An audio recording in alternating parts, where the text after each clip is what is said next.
Hello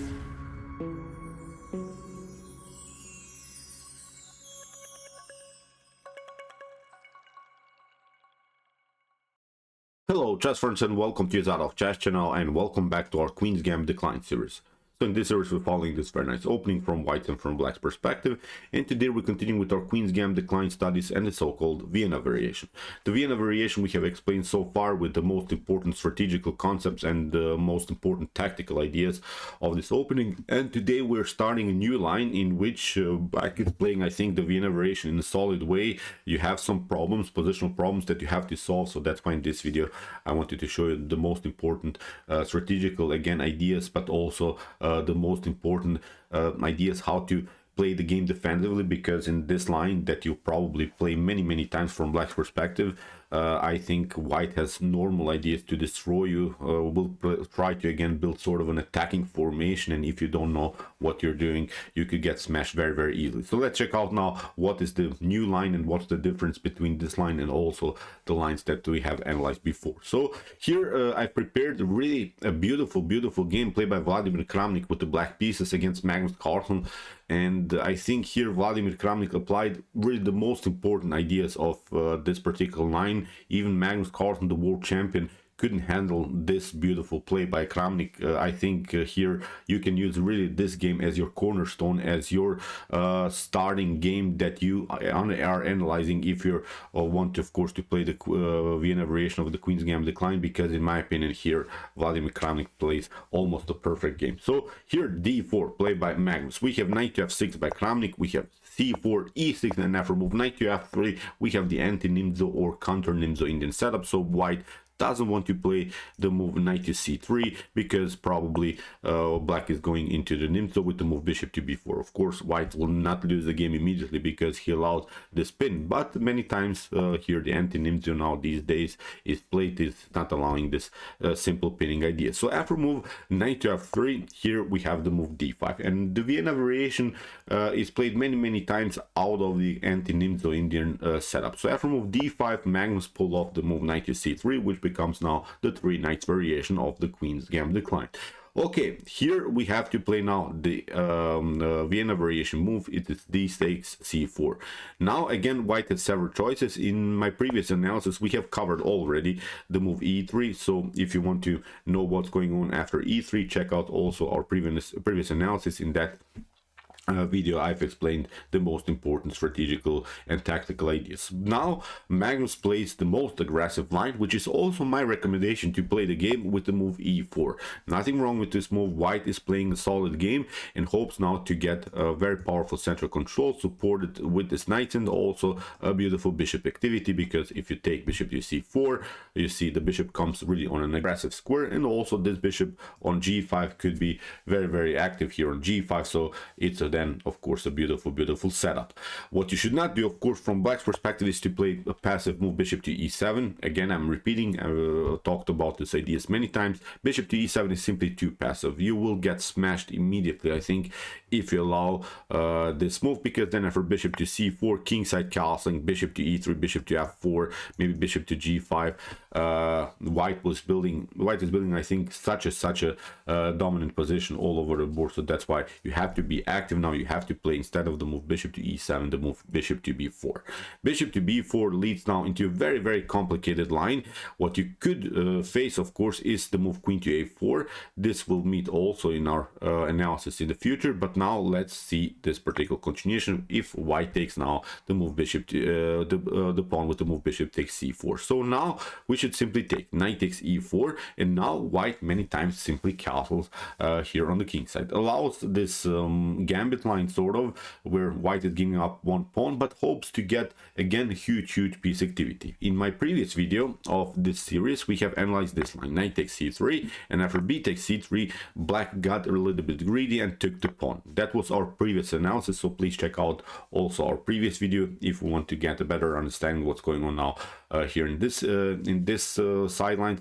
After move bishop to c3, Black is playing really an unpleasant game now from this point on. White is building many times again a too dominant, I think, attacking formation. So that's why here in this move, after b takes c3, now you have to simply retreat like Vladimir Kramnik did here against Magnus Carlsen. So it is maybe in the beginning a strange idea to play with the bishop takes, then retreat with the bishop, but this is the setup that you want to get out of the Vienna variation. Still, white has of course some chances. White lost some pawns, but it's a playable line now also for black. So here we have to understand our main problem, I think, in the position here for black. We have the lack of defender situation. This is now something that bothers us, the lack of defenders, because most of the times in most of the openings we have a knight on f6, and then the knight is controlling maybe our h7 square, is controlling also some very important squares in the center of the board. Many times the knight on f6 is not allowing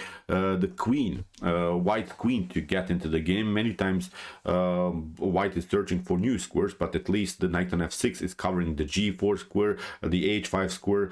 So that's now a huge positional and defensive problem for black. Black doesn't have too many defenders in front of the king. Of course you want to castle on the king side here, because that's the only way to secure the king. If you castle queen side somehow, I'm not sure if that's even a possibility, you will probably get smashed with some attacks on the b file. So that's why king side castling is a realistic opportunity, of course, to secure the king, but we have the lack of defender situation. Don't forget about that, because if you forget about that, if you feel too secure in this position, you also get smashed, because look at this activity. Bishop on c4, perfectly fine. The knight will come on e5, the queen will come on g4. As we said, we don't have the knight on f6, the queen will come on g4, the bishop will come here somehow into the game. So you have to play now really a solid defensive game, because if you get out of this attack in a good way, then you have an extra pawn. I think it's a good compensation for the lack of defender situation here. So you have to play now really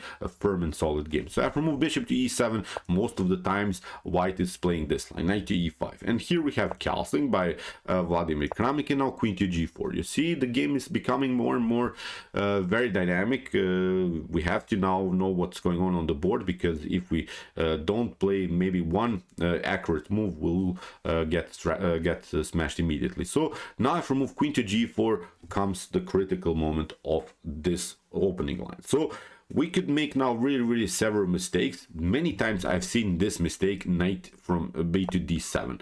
This is simply not good. So we have to play now a different line. We have to play knight to c6, and it seems like a strange idea. It seems that it's not a huge difference, but actually you have to play now knight to c6. I will explain you why. Let's see now the problems about this move, knight to d7. Here I've prepared a game. It was played by Stelios Halkias against Milos Perunovic. Here again we had the same position, and black played the move knight to d7. So it's now this position that we have reached in the game between Kramnik and Carlsen, but with the difference that here Kramnik played the move knight to c6. Here in this game you see now bishop to h6 is played many times, and the problem is now of this setup, knight to d7 and bishop to f6, is that both of these pieces are targeting the same square. And that's something that you don't want to get when you play defensive chess. You want to maybe cover this square with your knight or something, and with the bishop you want to cover different squares. That's the beauty of this line, because here in this particular scenario, what we want to get is, like Vladimir Kramnik did, we want to play bishop to f6, and then we have the control maybe with knight to e7, knight to f5, and also knight to g6 are good squares for the knight. So if black get challenged with maybe with the move knight to c6, then b takes c6 is perfectly fine. And here maybe if something like bishop to h6 happens, okay, we can still cover. Now maybe rook to d1 would be an opportunity, but now even with c5 I think we can solve all of the positional problems, because I think what bothers us a little bit is the small pawn chain that white is built here. And now, okay, maybe you can try d takes c5, but now we play simply queen to e7 and get out of this mess, attack this pawn, maybe develop our light square bishop.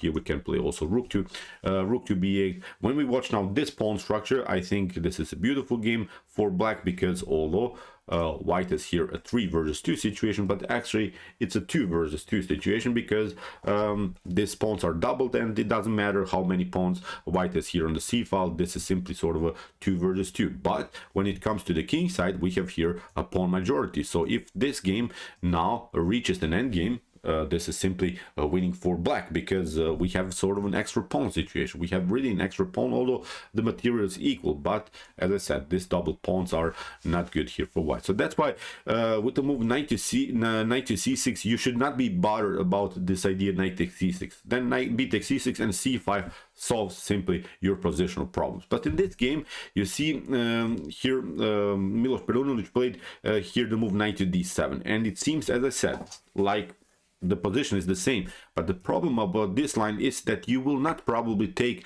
the knight on e5 anyway, because after d takes e5, too many files get open. Rook on d1 will happen, rook to e1, and then rook to e3, maybe something like rook to h3 will happen. So it's not the point about this knight move that you will get rid of the knight on e5.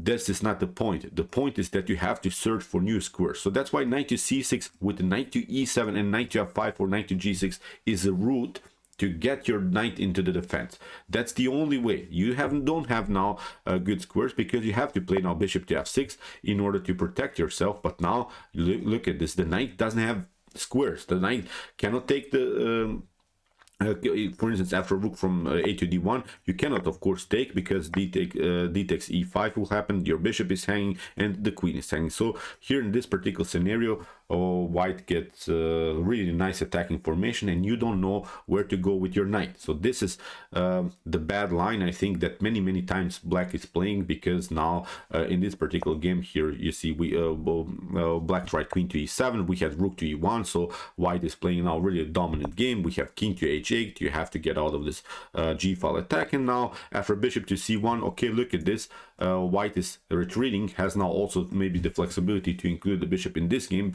in the game on this diagonal. But now with this rook support, with this powerful knight, with this bishop, with this queen very active, black is simply getting destroyed. So I will put this game also, as I said, Stelios Halkias against Miloš Perunović in the PGN.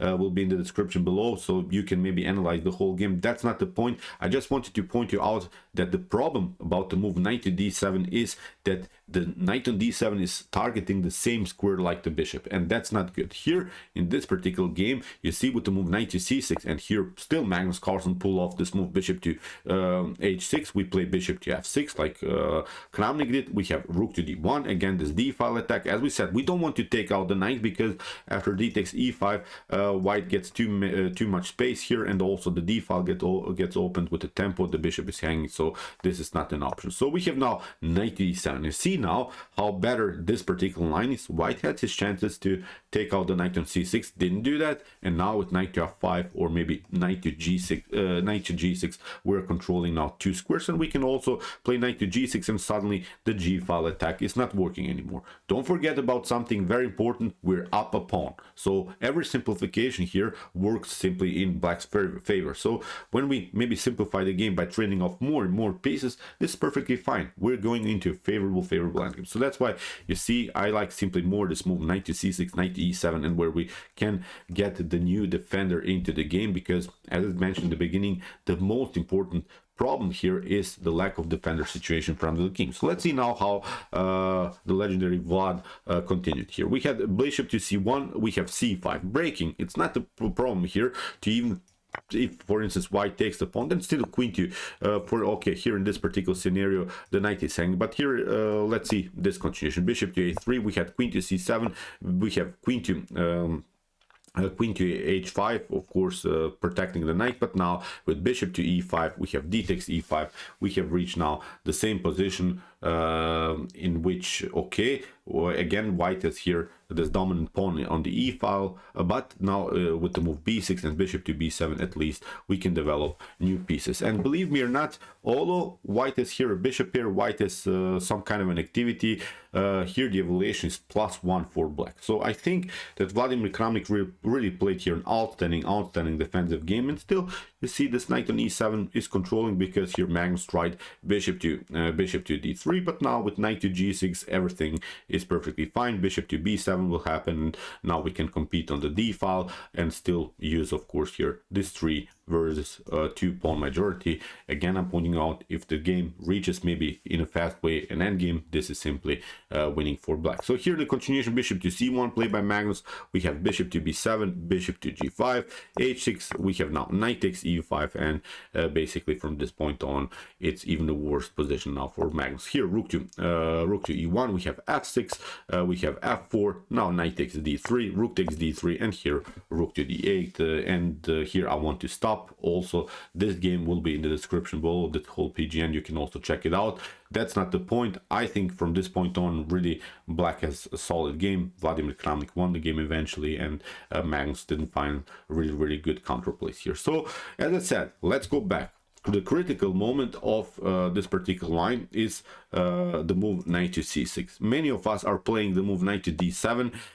First of all, what we can notice also, this move knight to d7 is blocking also the light square bishop. Many times also some ideas of bishop to e6, queen to e6 are working here. I've played several times this tactical shot around the square e6. So as I said, knight to c6, in my opinion, much better. Don't worry if your opponent takes knight takes c6, b takes c6, because you will play eventually c5 and liberate yourself. That's not the problem here in this game. Like Vladimir Kramnik, bishop to f6, and now knight to e7. We're controlling d5, we're controlling f5, we're controlling the square g6. In the near future, you can also try b6, bishop to b7, again c5, and similar ideas. So I think this is a good line, good defensive line with plus a pawn, so it's a completely playable variation. So let's see now a different idea that you can play. So again, we have reached the same position. So again, I'm pointing out, don't take the pawn on c3, just retreat to e7. We have seen if you take bishop takes c3, you face many tactical problems. So after move bishop to e7, I wanted to show you really a beautiful gameplay by Pavel Ulyanov against Alexander Grishchuk. Here Grishchuk also played really beautiful defensive game. We had knight to e5, we have castling, again queen to g4. This is the line that you'll face many times. We have now knight to c6 again, not knight to e7, knight to d7.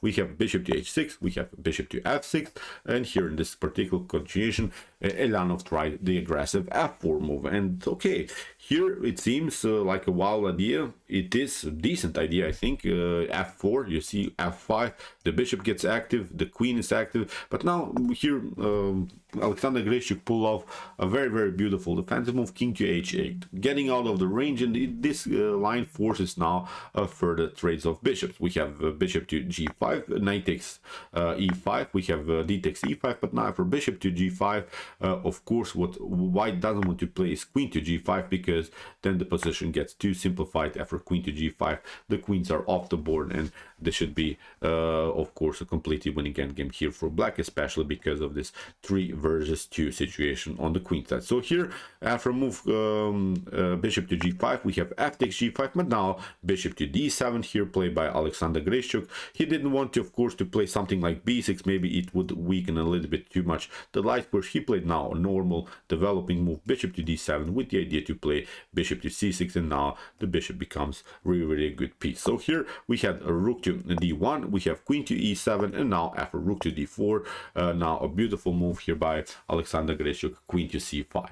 Really nice spinning idea. He is activating really the pieces in a beautiful way. We had now queen to h3, we have bishop to c6, and after bishop to d3, of course, we had here g6, protecting, of course, the h7, because this checkmate on the h7 was an obvious tactical idea. So far, white cannot maneuver the rook here to h4. This could be very dangerous. So still, black has some chances to reroute the king on g7, and then also maybe to play something like a rook to h8 to defend the h7. That's the only, I think, target here of white, to build sort of a battery on the h file and continue the pressure around the square h7. So we had now king to h1, and now here in this particular continuation, Alexander Grishchuk simply took the pawn, and from this point on had a comfortable game. White tried this idea, but now with queen to g7, this position here Grishchuk defended easily. So as I said, many times you face different tactical ideas, but many times white will play the move queen to g4, will try this bishop to h6 idea to get this g file attack. Don't worry, knight to c6, as we said, knight to e7, then knight to f5, knight to g6 are good defensive ideas. So here I wanted to show you again a similar game with the different continuation, but with also similar strategical and tactical ideas. It was the gameplay by Pavel Iranov again against Dmitry Yakovenko. Here I think both of these players played really solid and beautiful game.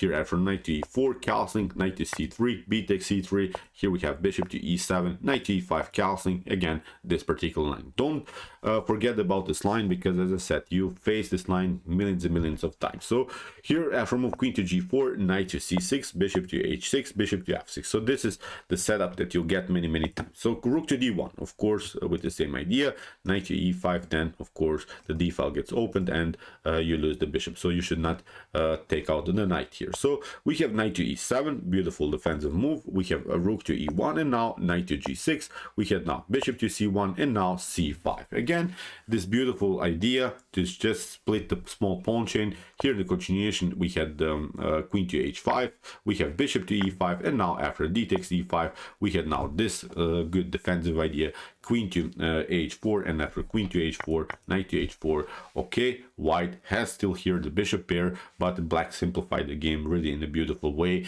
and the game basically ended in a draw. It was, I think, a solid game for white. White tried still the attack here, so I think simplifications, that's the point about this particular example, are really good, because getting rid of the queens is, I think, crucial here. Then the game is not so tactical, the game is really going more and more into an endgame. That's exactly what you want to get out of the Vienna variation of the Queen's Gambit Declined, and I think here also black showed how to simplify the game really in a beautiful way. So as I said, let's go back. Our line should be after move queen to g4, knight to c6, not knight to d7, because you will take the natural square for the bishop, or you will take the natural square for the knight. So don't aim with the same piece on one square. One square has to be defended by the bishop, one square has to be defended by the knight. So that's why here, as we said, bishop to f6, then knight to e7, knight to f5, knight to g6, maybe even knight to d5 is an opportunity, but that's now our defensive setup. So okay, I hope that you realize these ideas, and I hope that you enjoyed this video, because I think it's very important to play the Vienna variation in this way. You see, Magnus Carlsen had also some troubles against Kramnik. Kramnik destroyed him really in a beautiful way, and I think the Vienna variation is perfectly fine if you know what you're doing. If you play a solid game, then you could win games even against much stronger opponents, because believe me or not, many players don't like to play with the white pieces against the Vienna variation. They many times don't know what to do, and I think the Vienna variation is really a solid opening, really something worth the study. So okay, I hope that you enjoyed the video. If you want to study more the Vienna variation of the Queen's Gambit Declined, check out our whole series. Here's the playlist, and if you want to see also some different variations of the Queen's Gambit Declined, check out our Queen's Gambit Declined series from the beginning with the Harvard's attack, I don't know, Qigor in defense, and many more. And if you like this content, don't forget to subscribe to my channel. See you soon with some more videos, and chess is the best, of course.